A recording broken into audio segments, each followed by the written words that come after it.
What I did was I sent out emails to my key people, and these were the people I decided I was going to rely upon to first know about the divorce and then help me through it. And I explained my marriage wasn't working out, but here's what I need from you. I need you to support me and sometimes listen to my nonsensical rantings and get me back on course. And here's what I don't need from you. I don't need you to tell me how bad my ex-wife was or is. And I don't need you to tell me all the mistakes I made along the way. They all told me afterwards it made it so much easier to get on the phone with me because they knew here's what he needs. And this is, as long as I provide this, he's going to be in good shape. What's up, everybody? It's Charlie Hone, the host of Author Hour, where I interview authors about their new books. And today is a super valuable episode. The book is Moving On, and the author is David Glass. And David has worked both as a therapist and a divorce attorney in a career spanning more than 2 decades. And what we talk about in this episode is the year after divorce. How do you move on with your life? So once the papers are signed and all the legal issues are settled, a lot of divorced individuals really struggle with this insecurity about what comes next in their life. But David really believes and has seen that divorce can be your second chance at happiness. And this episode is really going to help you get on the path to a more fulfilling future. David shares his experiences both from his career as a family law attorney with a PhD in psychology, but also his personal experiences with his own divorce. And he's going to walk you through exactly how to rebuild your life, including finding a new home, redesigning your family and your social life, re-entering the dating scene, and strengthening your social support. So even though divorce is really challenging, it is also an opportunity. And in this episode, you'll take your first step to leaving your past behind and starting your new life. And now, here's our conversation with David Glass.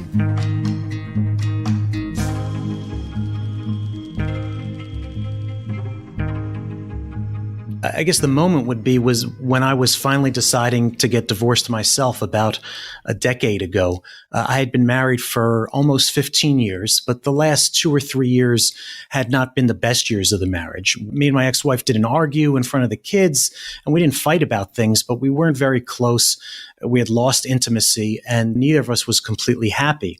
But I was still reticent about starting off on my divorce because I was mainly concerned about what's going to happen next. And that's even with a background. I have a PhD in clinical psychology and practice as a therapist. And by then I'd been practicing as a divorce attorney for over 15 years. And I still had these issues that were holding me back from moving on to the rest of my life.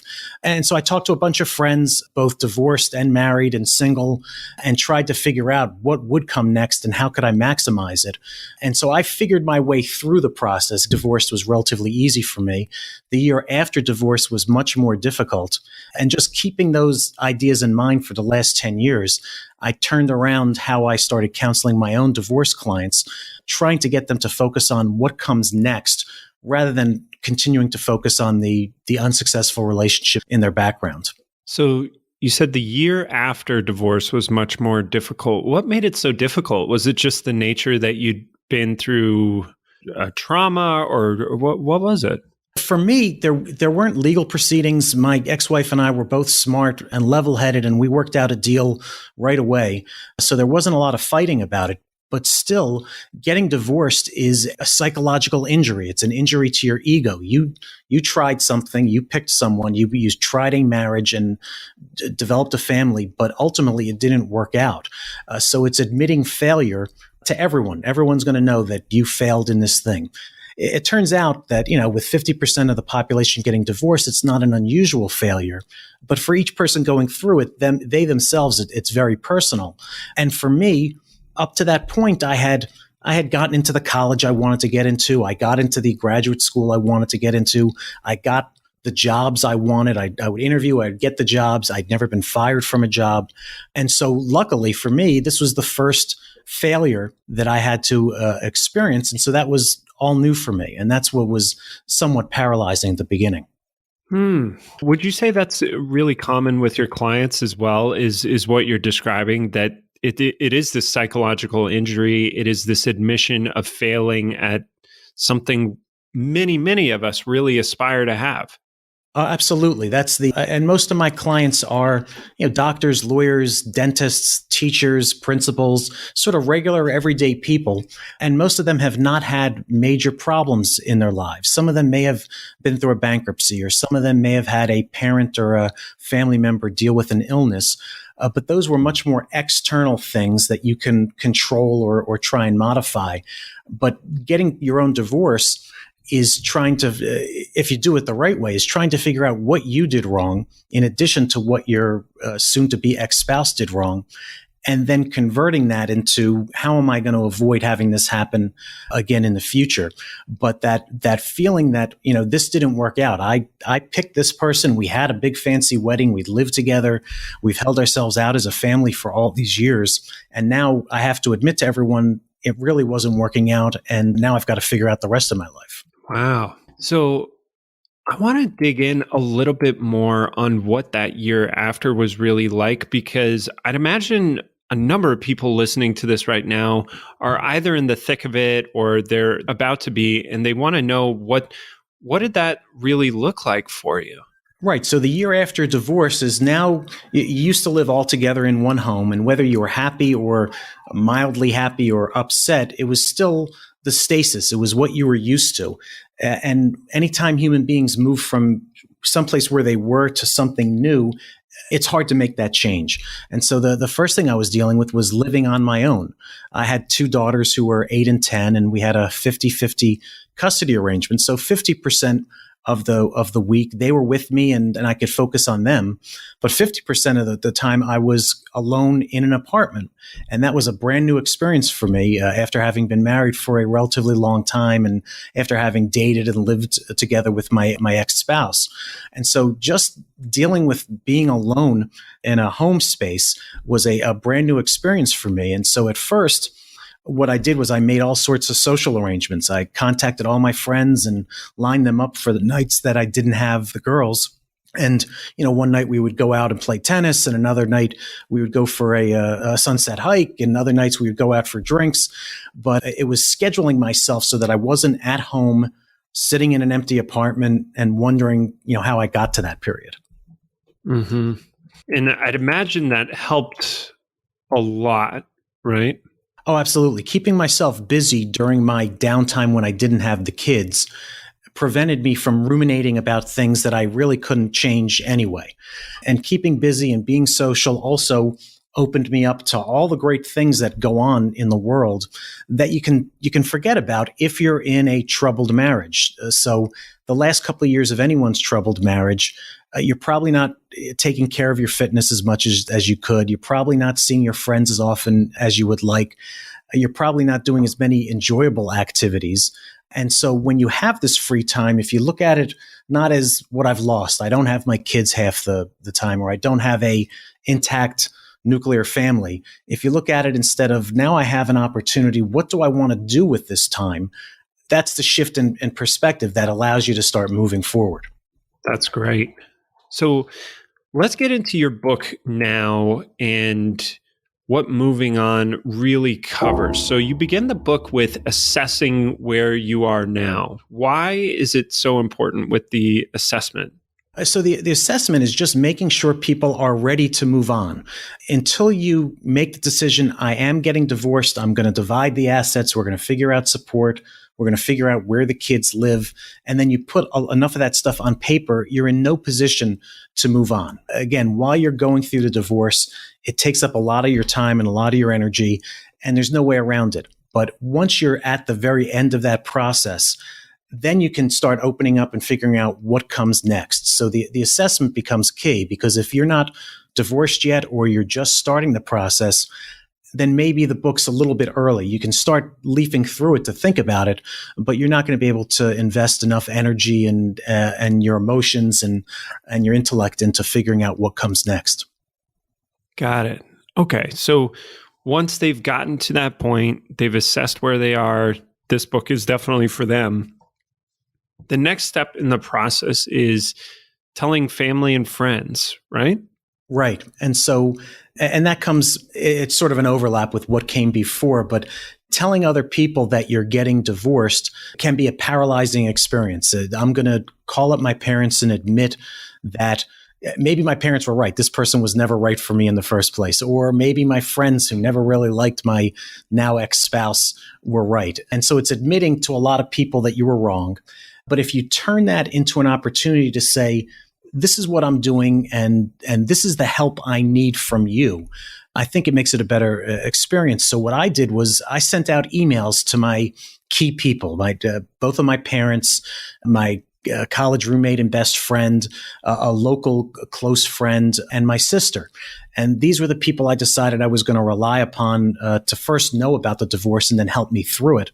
And I explained my marriage wasn't working out. Maybe you saw it, maybe you didn't, but here's what I need from you. I need you to support me and sometimes listen to my nonsensical rantings and get me back on course. And here's what I don't need from you. I don't need you to tell me how bad my ex-wife was or is. And I don't need you to tell me all the mistakes I made along the way. And by laying out for these key people who are closest to me what I needed from them, they all told me afterwards it made it so much easier to get on the phone with me because they knew here's what he needs. And this is, as long as I provide this, he's going to be in good shape. And so I use this announcement that I'm getting divorced to shape how people were going to interact with me over the next year. Wow. That's super smart. Holy cow. Did you really see that immediately, like how effective that was? Oh yeah, absolutely. And I saw it first from my parents because most parents, when their child's getting divorced, they take that very personally. And of course they love their child and they want to support them. But a lot of parents turn to the negativity. Oh, I never liked him or her, or they never worked as hard as you and you could have done better. And they just fall into that trap. And hearing that doesn't help anything. If you're trying to move forward, hearing about what went on wrong in the past doesn't really help you, and hearing from your parents definitely doesn't help. But by them just being refocused, all right, you're right. We're not talking about the ex. We're talking about what comes next and what we can help with. And so, I turned to my parents for some financial help because all our assets were being divided and were tied up, and I didn't have as much cash as I needed. And I turned to my friends for social life and for just talking things through. But I let them know this is what I'm going to be asking for, and this is what I want in return, which sounds very controlling. But I think it helped them be the best friends and family members and close confidants they could be. Did you deal with any pushback, any commentary from family or friends that was harsh, even in spite of that email? No, they all played along with the playbook exactly as I asked them to, and it was a pleasure to deal with them. I did have problems with one of my friends farther along. Once I was through the process, and after a year I started dating, and I became relatively close with my wife. Then a girlfriend became a fiance, became a wife, relatively quickly. And that friend was telling me, "You're moving too fast, and don't jump into something right away, and maybe date a while." And I just didn't want to hear that negativity, and so I had to basically exclude myself from this person for a while. How do you balance that out, though? Because on the surface, that does sound like reasonable advice. Oh, absolutely. It was reasonable advice. I just didn't want to hear it from this individual person right then. And so I tried to redirect this person and say, listen, I don't really want to talk about that. I'm very happy with this person. I really want to focus on it. I appreciate what you told me, but I don't want to talk about it anymore. And so it's hearing it, but then not getting stuck constantly talking about it. You seem to have a really healthy set of personal boundaries for people who maybe are getting divorced, who aren't used to speaking to others with that kind of directness. What do you suggest for them? It's just practice. It's not being so careful about what you say. if you're talking to your closest circle of friends there and family members, if you say something that's wrong, if you say something obnoxious, if you say something even aggressive, they're going to forgive you and they're going to realize what you're going through. So it's first letting go of all those inhibitions that you're not talking to your boss or your subordinate at work or a client. That's a totally different way of talking. You've got to figure out how to be a lot more free and just let everything out with these close couple of people. And in time, when you practice that, it becomes very easy.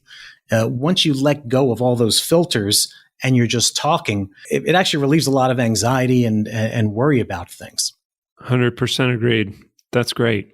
Now, let's talk about the finances, right? Because this is a constant stressor for many people who go through divorce.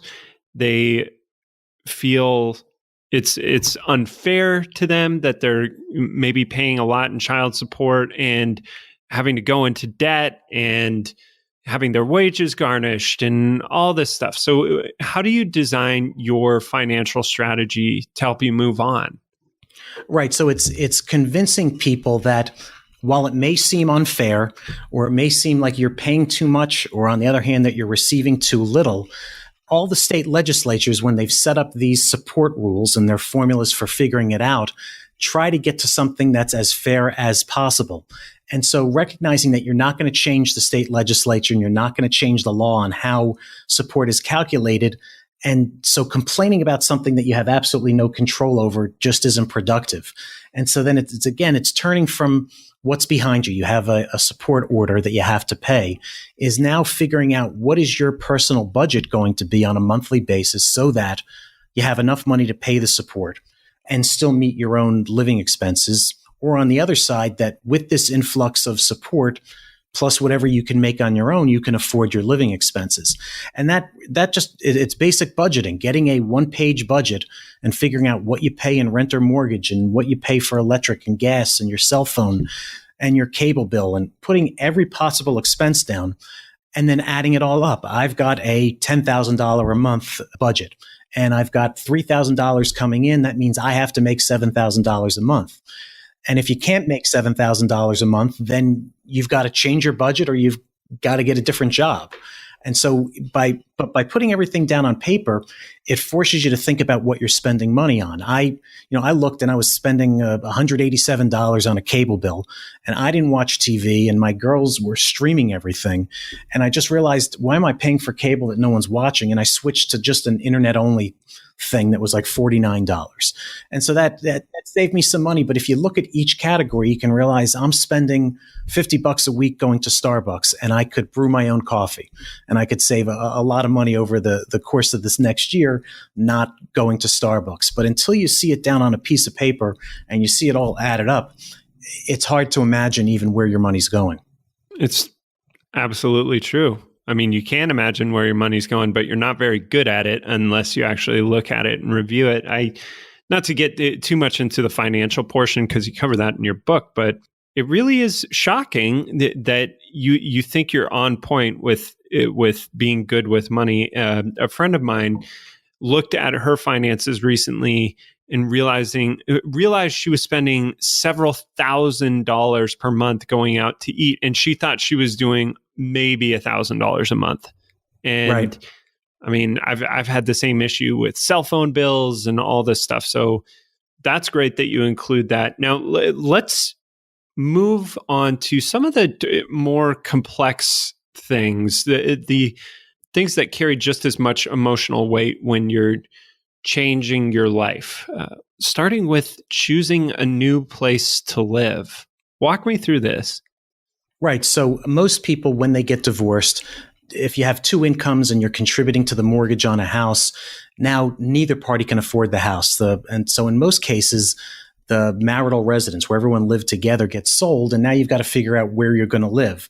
And so with that opportunity, I advise people during the first year to rent something until they figure out exactly what's going on. You've got too much up in the air during that first year post-divorce. You're getting used to schedules with kids and paying support and figuring out your budget.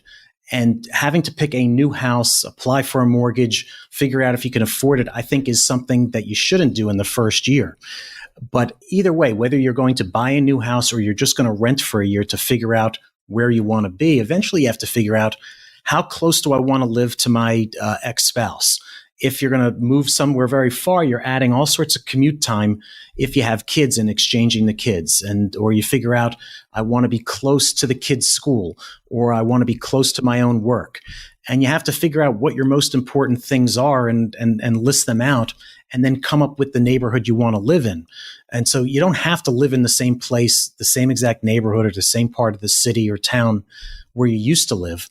But it makes sense to look at what schools your kids are going to, where you have to go to work, where your friends are, and where your favorite activities are, and then pick somewhere in the middle of all those. That's phenomenal advice, to rent and not get caught up in overspending potentially, or overcommitting to a place that you either can't afford or may not end up in long term. Do you find that a lot of your clients have difficulty taking that step back in their life, that maybe downgrading? Absolutely. A lot of people do. And I had some concerns about it myself. I was in a relatively big house with a big yard and a pool. And I decided to go into an apartment, a 3-bedroom apartment that had a shared pool for the apartment complex, but I didn't have a yard. I didn't have my own pool. And a lot of people are, again, it's an ego thing. Going from owning a house to being in an apartment is a step back. Right. I mean, some people listening to that might think, a 3-bedroom apartment, wow, that's really great. But it's all relative. It's all subjective. So if your previous living situation was much bigger, or grander, or opulent, or anything, it felt like a major downgrade. Right. And going from owning to renting is some sort of downgrade. But for me, and a lot of people use the excuse, I don't want to move the kids out of the only home they've known, or the kids won't like it, or the kids won't be able to adapt. And I can tell any person who's thinking about that out there, it's absolutely not true. Your kids are much more flexible and more resilient than you are, and definitely more resilient and flexible than you think they are. My girls were 8 and 10, and I was worried about going from a house into an apartment and what they would think. And the surprise was, when we moved into this apartment, they were so thrilled that they were allowed to take the elevator up to the roof of the building and ride their scooters, their Razor scooters, around on the roof without me being there, because it was a building with a doorman and it was safe, and they could go up and down the elevator by themselves. They were so thrilled with that. They started bringing friends to the house just to show them that they were allowed to go up and down the elevator. And I would have never imagined that. I thought they'd be upset that they were now sharing a bedroom instead of having their own bedrooms. And none of that mattered, because children just want to be with their parents. They want time with their parents, and they want to be able to keep going to school and keep doing their activities. So where they live is way down on the list of things that are important to kids. Did you give any consideration into your new living space? How fun is this going to be for my kids? Like, will this be a magnet for them to want to come visit me? It was. And so I made sure I had a building. I'm in Southern California, and so everyone has access to a pool, or swimming becomes a 3/4 of the year activity. So I made sure there was a pool. I made sure there was an outdoor area that they could shoot basketball or hit a tennis ball against the wall. And so I made sure those things were there. But again, I rented because I did not want to be locked into anything. And I'll go one step further. I rented a fully furnished apartment because I didn't want any of the furniture from my old home. I was thinking ahead. I'm thinking, I'm a man. If I get my own apartment, I'm going to set it up as a bachelor pad. And then I'm eventually going to meet some woman, and she's not going to want my black leather couch, and she's not going to want all the decorations that I thought were great, but most women wouldn't like in their home. And it's exactly the way it worked out. A year later, I met a wonderful woman. We ended up buying a house together. We furnished it with her furniture and her designs. And the fact that I didn't come with any furniture or any decorations was made it very easy. Now, let's talk about the new dynamic you've created, right? You've created a new dynamic for your family life. And this, I know, is a lot of the concern that holds people back from getting a divorce, is what is it going to do to our family? will this permanently damage our kids? So talk to me about building or rebuilding this new family life. Yeah, well, first of all, the psych literature, they've done longitudinal studies following kids of divorce over 5, 10, 15, and now even 20 years. And the research clearly shows that children of divorce are not any worse off than children in intact families. And in fact, they're better off than children who are in intact families where the parents argue a lot. Yeah, that children just need their parents to be friendly. They don't need their parents to be friends. They don't need their parents to be married.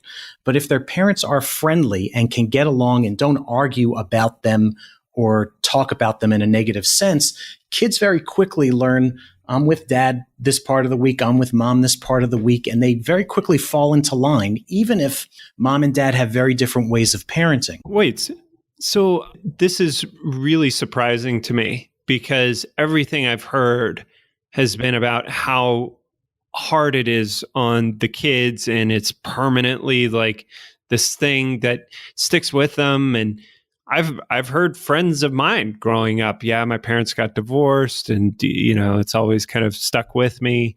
The problem is that most people don't get divorced in a smart or a emotionally adept way. And so if you have two divorced parents and they're constantly complaining about each other, your dad doesn't send the support on time, he doesn't send me enough money, your mom is crazy, she's too caught up in trying to force you into therapy. If they're talking badly about the other parent, that definitely leads to long-term problems for kids who see the two people who created them and created a family can't even get along when they're living apart. That's where all the negativity for kids comes from. If their parents can cooperate on a minimal basis, it opens up the opportunity really for them to see their parents hopefully find a new mate that they get along with. I remember when I was getting divorced, I was thinking about what example am I showing my two daughters? They're seeing two people who run a marriage like a business. We made money and we accumulated wealth and we went to all the right activities and we went out to dinner, but they never saw their parents close and intimate, and they didn't see us doing things together.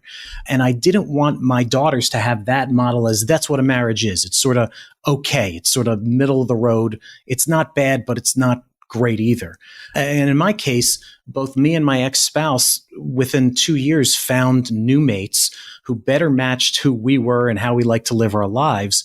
And my daughters, who are now in college and a high school senior, talk about it's great to see both you and mom happy. You both have happy homes. It's a pleasure to go in between your two homes because wherever we are, everyone's happy. That's beautiful. And, this reminds me of another interview I did with Philip McKernan. He did a book called One Last Talk. And in that book, he shares how this woman confessed that she'd always felt guilty about the divorce that she went through. She was ashamed. She felt like she'd failed, as you'd mentioned at the beginning, and worried that it had hurt her kids. And then after she gave that talk, her daughter told her, "Oh my gosh, you couldn't be more wrong."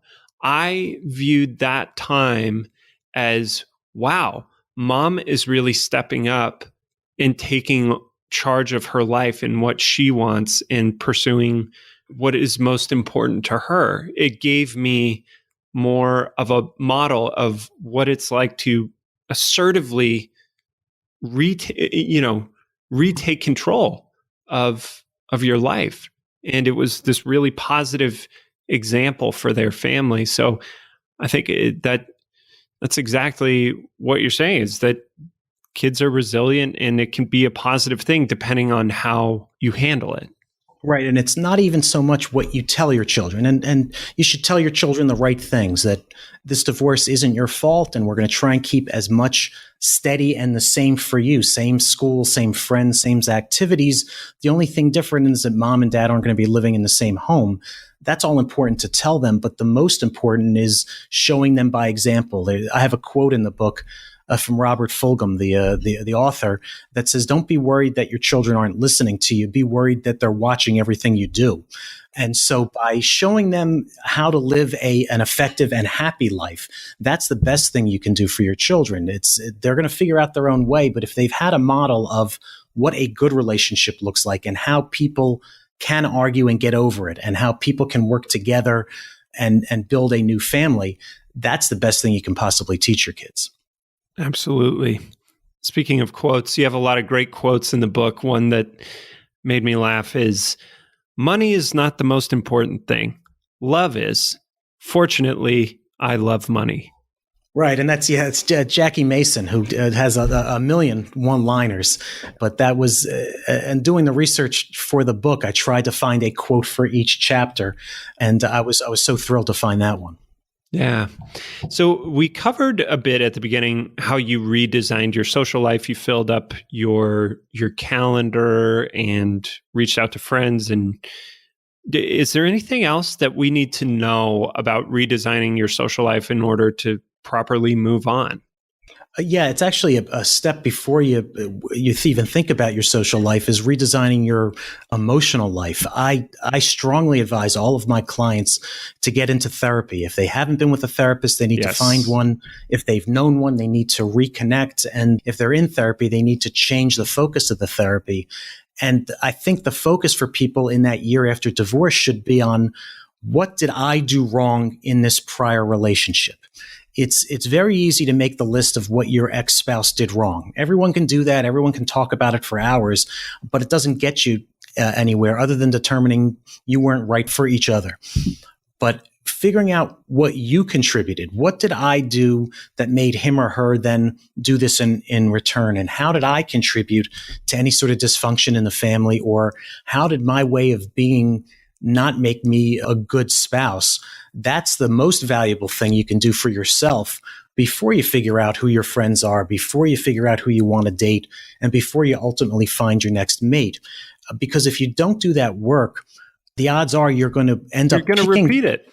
You're going to find the same exact person. And so if first marriage is the divorce rate is just over 50%, the rate for second marriages getting divorced is actually 65%, and third marriages are 75% in the United States. And that statistic shows you that people get out of one relationship, they pick the same person or a similar person, they don't change anything different about themselves, and guess what? They have the same results. Bad result. Yeah. Yeah. That's really wise. And taking a cue from how you communicated with your family and friends when you announced the divorce, do you think it's a good idea to tell your therapist, keep me on the track of only talking about what I did wrong so I can figure that out, and don't allow me to trash talk my ex?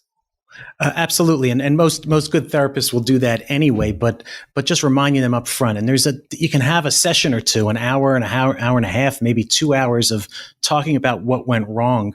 But then you very quickly got to transition into focusing on yourself. Again, psychotherapy is about what you feel, how you behave, and figuring out what you want to change to fix things that aren't working in your life. And talking about a third party who's in your past doesn't help you do any of those things that you're supposed to be doing. David, I'd imagine some people are a bit resistant to therapy for any number of reasons. It could even just be as basic as it costs money and I'm kind of financially strapped right now. What are your recommendations for people who are maybe on the fence or resistant to the idea of getting counseling? Right. And so the first thing I tell them is that although there were all sorts of social norms and reasons not to go into therapy, it's going to be a black mark against your character. It means you're weak. It means you have a problem. Most of those things have fallen away. And again, I'm in Southern California, and it's hard to wave a stick and not point it at someone who has been in therapy or is currently in therapy. Different parts of the country, it's not as used, but the bottom line is that it's worth any money that you're going to put into therapy. And most health insurance provide for 30 sessions that are covered with the therapist that they recommend you to. And most therapists, if you're going through divorce? Yeah, for divorce or any reason. Anytime you go into really? therapy through your health insurance, most of them provide 30 sessions, which will get you through the, once a week for 3/5 of the year, which is a good long time That's to a have lot. it covered. Yeah. Yeah. And even if you don't have it or you don't want to go with the insurance person, it's a very important budgetary consideration. Find a therapist that you can afford. You don't need the most expensive, but you just need someone who's experienced and who you enjoy sitting in a room talking with, because this is the person who all they're listening to is you during that 1 hour you're with them, and their only job is to try and help you. And that's what makes the therapist unique and different from your family members or friends or best friend or colleagues. They have a million things going on in their life, and while they're listening to you, they can't give you 100% of their attention. This therapist not only can give you 100% of their attention, they're also trained in techniques and skills and ways to improve your life. And if you're talking and listening to them, that back and forth, you're going to feel better after the 12 weeks that you go, or the 15 weeks, or even the 30 weeks that you go. Yeah, absolutely. So I'm in total agreement there. And I'll just quickly double down on what you said. You really just need someone experienced who you enjoy talking with. I see a lot of the sticking point with people choosing a therapist is how do I find a good therapist? And the data, the studies have shown, like, it really just needs to be somebody who's good at what they do, good enough at what they do. And you, like you said, feel a good emotional connection with them. Otherwise, if they're the greatest therapist in town, but you don't like them, you're still going to get bad results. Right. And the same studies also show that the amount of time someone has practiced as a therapist is not correlated with being any better at helping any individual patient or client. It's so you don't need the most experienced, you don't need the most expensive, you don't need the person that everyone talks about and who can't give you an appointment for another 6 weeks. You need someone who you can get into on a weekly basis, have that hour carved aside where you're just focusing on yourself. And most therapists who have gone through, either a master's or a PhD program are capable of helping you with that issue. And that's so valuable to know about the health insurance. Most health insurance providers can give you 30 free sessions of therapy, regardless of the reason, basically. So how did you find out, or did you call your health insurance provider? Did you look it up on their site? How did you go about fulfilling those? Yeah, I had already had. I know I'm getting tactical, but no, it's all right. I'd already had this therapist for years before, when I had some issues with my career. I'd gone to see a therapist to try and figure out again what my piece in was it, and then I hadn't seen her for a while, so I went right back to her. But when I originally found her, I got on the website for the health insurance program. I put in my zip code and gave a 5-mile radius, and it gave me 30 names. And then I clicked through the names and looked at their backgrounds. And for me, I didn't want anyone to be old style Freudian, and I didn't want like a new age therapist. I wanted what's called a cognitive behavioral therapist, someone who helps you reset your thinking to then be able to reset your behavior. But whatever you're looking for, they have it all on the website. And I picked 2. I went to talk to both of those people, and I preferred one over the other, and I jumped in. And so it seems like a big step to find a therapist, but if you just take the little steps along the way and you take that first step, I'm going to go to the website and look up the names. And then the next step is where, and the next step is what kind of therapist. And then you just interview 2 of them. You're going to find someone that you feel that you can work with. Awesome. Awesome advice. Now, let's talk about the dating scene, I guess.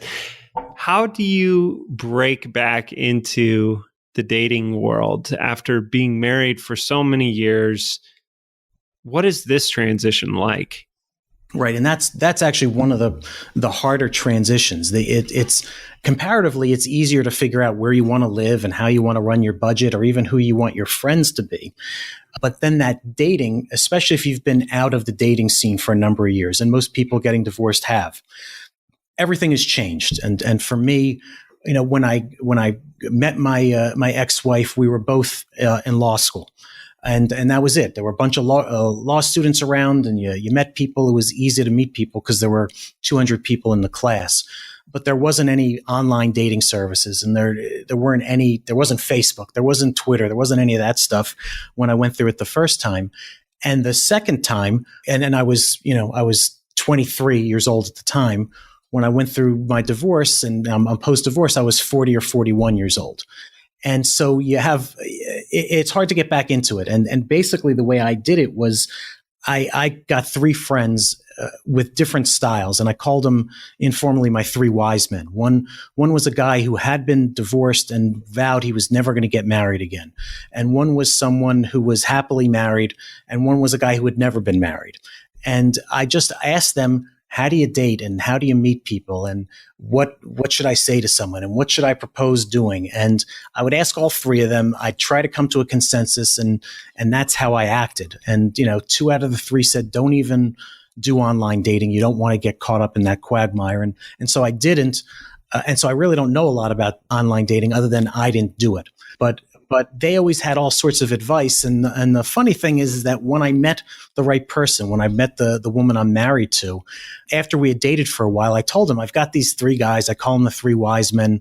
And, they say this, that, and the other thing. She's wonderful because she's very straightforward. And I've learned to be a lot more straightforward from her. She said, you don't need to listen to them anymore, that you're doing everything fine. You don't need their advice. You and I know how to communicate. Let's just live. And then I jettisoned the three wise men and just figured it out from there. But at the beginning, they were very helpful. That's awesome. You got some good friends, and that is a very rational, reasonable, methodical approach to re-entering the dating scene. I'd imagine a lot of people don't take such a methodical approach as you, just because they're freaked out and they've just been through the same. They got a lot of negative chatter in their head. So, I mean, it goes to show like the importance of you talking to your friends, relying on their input, and sort of following the blueprint that they lay out for you. That seems to help. And also the counseling you've laid the groundwork there to talk through most of your issues and to bring yourself out as a better potential mate. Is there anything else? Absolutely. My father at my wedding gave a brief speech, and he said, the important thing is not only to find the right spouse, but also to be the right spouse. And that goes right back to the issue of working on yourself so that you can be the best person you can be. But with dating, it's just trying to find out a way to do anything. And all these solutions that I'm giving people in the book, whether it's financial or emotional or social or dating, they're all very practical. They're all almost, pen and paper, figuring out a strategy and taking things step by step. Because I just believe that's the way to work through any issue that you have, is by what's called creative problem solving. Number one, you identify that you have a problem. Number two, you then brainstorm to try and figure out as many possible solutions to that problem as possible. And you don't edit yourself during that process. You don't say, oh, that's stupid, or that would never work, or that doesn't make sense for me. You just get them all down on paper, and you generate 12 to 15 possible solutions for a problem. Then you look at those 12 to 15 possible solutions, and you ask yourself, if I did that, what would happen next? And by following that what would happen next progression, out of those 12 or 15, one or two are going to come to the top as the best solutions. And so by forcing yourself to get didactic and putting things on paper and slowing your thinking down, it naturally leads you into the best solutions. And the other thing to remember is that creative problem solving isn't an all or nothing thing. If you narrow it down to one or two things and you try something and it doesn't work, it's not a tragedy. You just regroup, come back, try a different alternative, and probably the second thing will work. So it's not being afraid to have small failures along the way. That's part of the problem-solving solution. That's awesome. David, I say this completely sincerely. I really respect the way that you think about improving your life. It's really measured, and I think that might even be could be your next book, is how to think like that. So it's really, really good. So a couple more areas I want to cover, which is I mean, you're in the dating scene and let's say it goes well. You're now in a relationship. What do we need to know about this part of the process? Right. Yeah. So the next part of the process is basically if you have children, is the question is when am I going to introduce my new girlfriend, boyfriend, lover, potential mate, whatever you're calling them, to my children? And I set a hard and fast rule that you should be dating at least 6 months and hopefully closer to a year before you ever introduce someone new to your children. Why is that? I set up these rules just to make sure that you're being as conservative as possible. Because if you meet a new person, you introduce them to your kids, and then it doesn't work out. Then you meet a new person and introduce them to your kids, and it doesn't work out. Your kids are seeing that people are either throwaways, that you can have multiple relationships and never have them work out, and that's fine, which I don't believe is a good answer. Some people will tell you it is, but I don't believe that. And the other thing is it takes investment for children to start accepting a new mate for their parents. And I think it's unfair to force kids to get acclimated to develop a relationship with a person until you're absolutely sure this is the right person for me and for my family. And so I set it at 6 months to a year. And that's what I did. I dated during my non-kid nights. And I told my now wife at that time, we're going to have our own relationship. And I don't want the kids weighing us down. And we want to make sure that we're on the right track before you ever start meeting the kids. And then when we're both ready, then we're going to introduce you to the kids. And it worked out for me, for my clients who have also done the same thing. Having a hard and fast rule, it just takes it out of your mind of trying to decide, is the timing right or not? Don't worry about making that decision. Just go with 6 months to a year. Date without having your kids meet your new potential mate. That's phenomenal advice. And as someone who's witnessed that among peers, the frustration of parents dating new people, maybe in getting introduced a little too quickly in that sensitive period where it may not work out, that can create so much frustration and anger and resentment. And just avoiding that is huge for the family. So we've covered a lot. The final question I really have is blending the families together when you get remarried, or if you decide to get remarried. What are the things people need to know in this new chapter of their life? If you're getting remarried and you're remarrying someone without children, your main focus for the period of time where you're engaged but not yet married is figuring out how you're all going to live together as a family. And that period, I think the emphasis has to be on your new mate. And in a weird way, you have to put your new spouse a little bit ahead of your children, which is hard for a lot of parents to hear. But if they think about it, you're choosing a new person, you're starting a new life with this person, you're going to incorporate your children into your life. But unless this new partner is a little bit ahead of the kids and their needs come a teeny bit ahead of whatever the children need, you're never going to have that close relationship that you need to establish a family. And so the example I give people is when I dated for about 8 months and then I introduced my then girlfriend to my children. And we allowed them to work out everything they had to work out. They started by spending an hour together when we'd all go out bowling, or then we would take a 2-hour hike, and we slowly built up the amount of time that we all spent together. But when at that point, she was a fiance and I bought a house and we were all going to move in together.